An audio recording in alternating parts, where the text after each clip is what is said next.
Hey guys, welcome to our review of Mashin Sentai Kiramager, episode 1 of them. It's right in the title. As 26. always, I'm your host, Frozen Stratos. Here with me today we have... Cinder Blaze. Oh wow, that was bad. Oh, we're keeping that! I was trying it, and it didn't work, and I'm sorry. That's because you need to have your shoulder pads do it for you. That's right. Yeah, I don't have the right gear.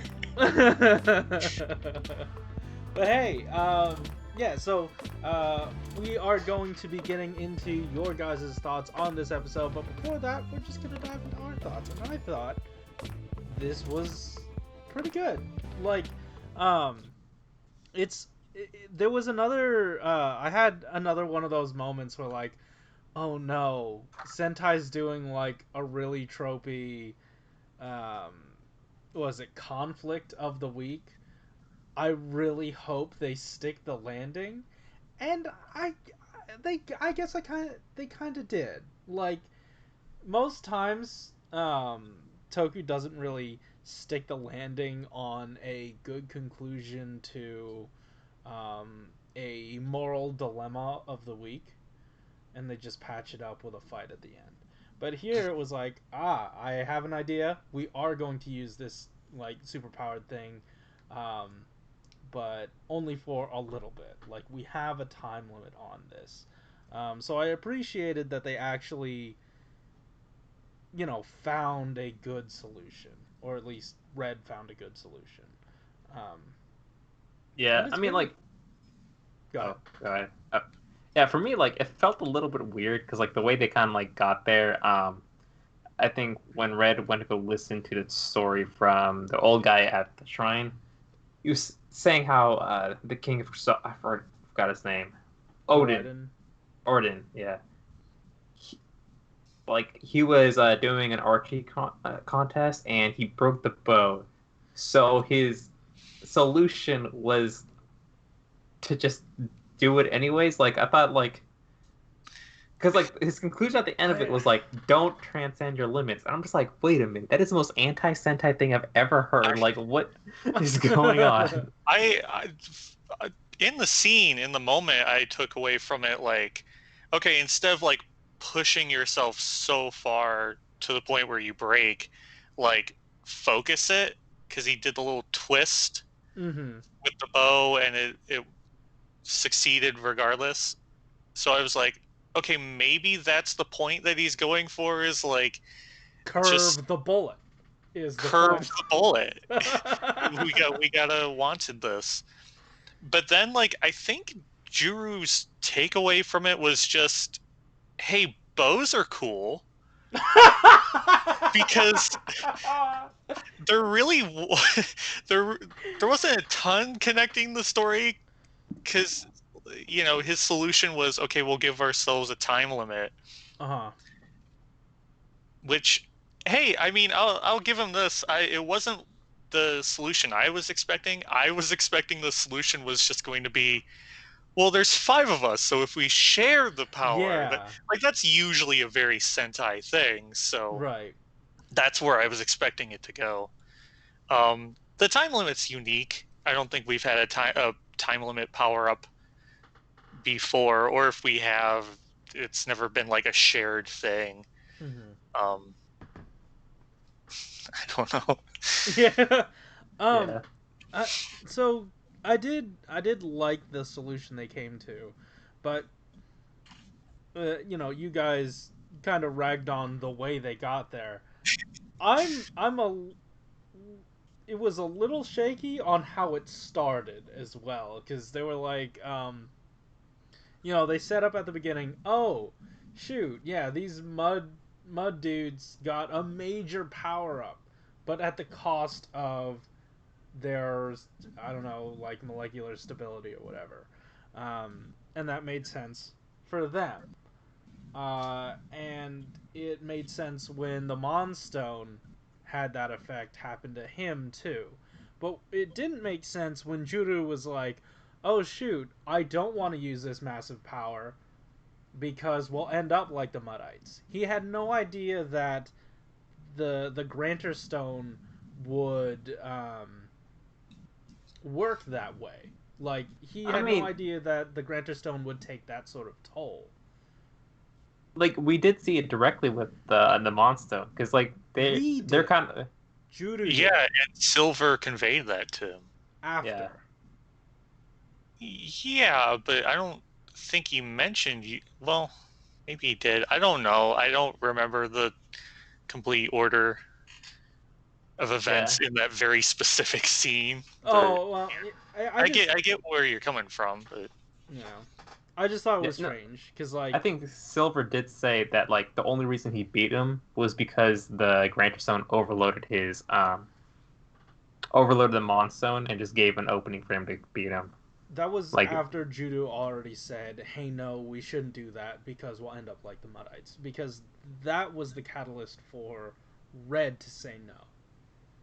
But then yeah, Silver backed it up. And then it okay. it made makes sense. But, sense. like, It's still just like it's a power up. Power ups could be dangerous. I think that's just sure, okay, fair. I don't know, just rearrange it and make it better. I don't know. eh, But what do you guys think about the look of it? Because I know we've had thoughts before. No, not into it. no, it it's ain't that good. It's like not quite there yet. You know what I mean? it's very flat. Mm-hmm. Like there's no depth to the like It's off. design. It feels like it's not like a Cure Major power up, because that reminds me a little bit of Zoorger's design, like the animal printing. Sure. Like if Yamato Yeah. got something like that, it would make a little bit more sense. But these guys are like the sparkly Rangers, and for something like that, like bland, flat, and like dark, that does not look like what I would expect from a Cure Major power up. I want that I bird mean, to be sparkly.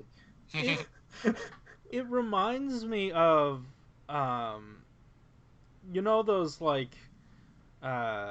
Bibs. no. No. Whenever we get like a little piece of Crystallian um, Folklore. storytelling, or like some stories from Crystallia and like folklore from them, it reminded me of that like art style on the chest. Um, but once I again, guess that's a situation where like, how would Judo know to create a thing that did that? well, But he I, just drew the bow. yeah, fair. Yeah, I also it was almost hilarious how they were all fighting the Muddites, and then Pink just goes, "Hey, if I don't make it out of here, send Judah my regards." And then she cuts out. They cut back later. She's fine. Like, there's not even a sense of like, oh, they were struggling when they all came back to that quarry. She's like, "Hey, what's up? Yeah, I'll use the bow for a little bit." Yeah. To talk a little bit more about the design of the power up, Sure. I always like it when power ups like that have more than just the chest. I had the same issue with Tokyuger's power up, Mm-hmm. where it was just the chest and shoulders, Right. and that was it. Like no additions to the arms or the legs or anything. Um, and I think that looks less like appealing, I guess, Mm-hmm. than other team power ups that we've had, like SWAT mode or the whatever Maji Ranger called their their power Yeah. up. You know, Yeah. Yeah, I agree. Um. It also just looked like a very like cheap add-on you can do for a toy. Like you could see the stickers on it.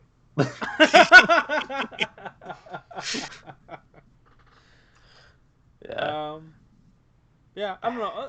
Overall, I thought this was as an introduction to the power up. I thought it was strong enough. Like, it held up.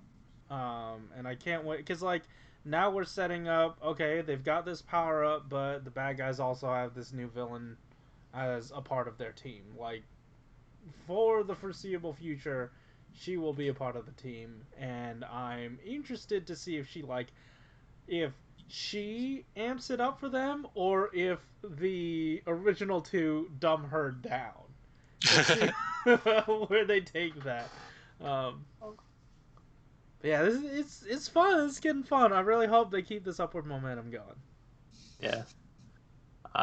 Garza was like backstabbing Crunchyroll, so like I don't think they'll go that route, and they're not like he's not that bumbling of an idiot.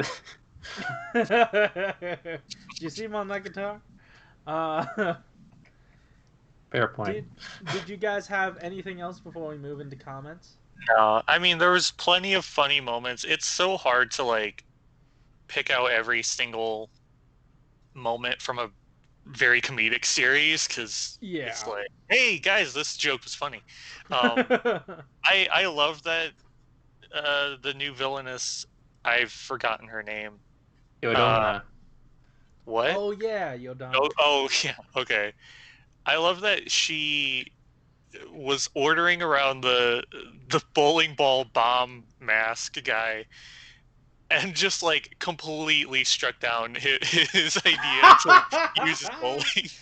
Just like, no more bowling, just use your bombs. I do like the way that informed just about all the villains we've had so far was pretty cool though. Like, hey, wait, but Crunchyroll said do this, so I'm just gonna do that. No. So all the stupidity, it's not just the inception from Crunchyroll. It's like Crunchyroll is saying, hey, do this in the least convenient way possible. Make it fun and humiliate the humans a bit. I love Crunchyroll a lot more. I was not on board with the mouth, but it's the antics are almost getting to almost approaching um, Crayon and Weisel levels. So I don't think it's close yet. Like we definitely need some approaching. Like... It's like in that direction. All right, I'll give you that. Yeah. Yeah. All right. Comments? Sure. All right. Here we go. Let's see if this works. I'm using a new setup now. Okay. Yes, comments are working.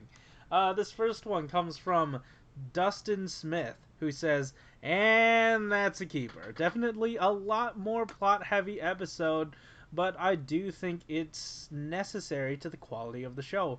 First of all, Yodana kick-ass villain, and I love it. Also, it was interesting that with the Muddies, she powered them up with her whip, but with Marsk, she can split them up into fives. Interesting.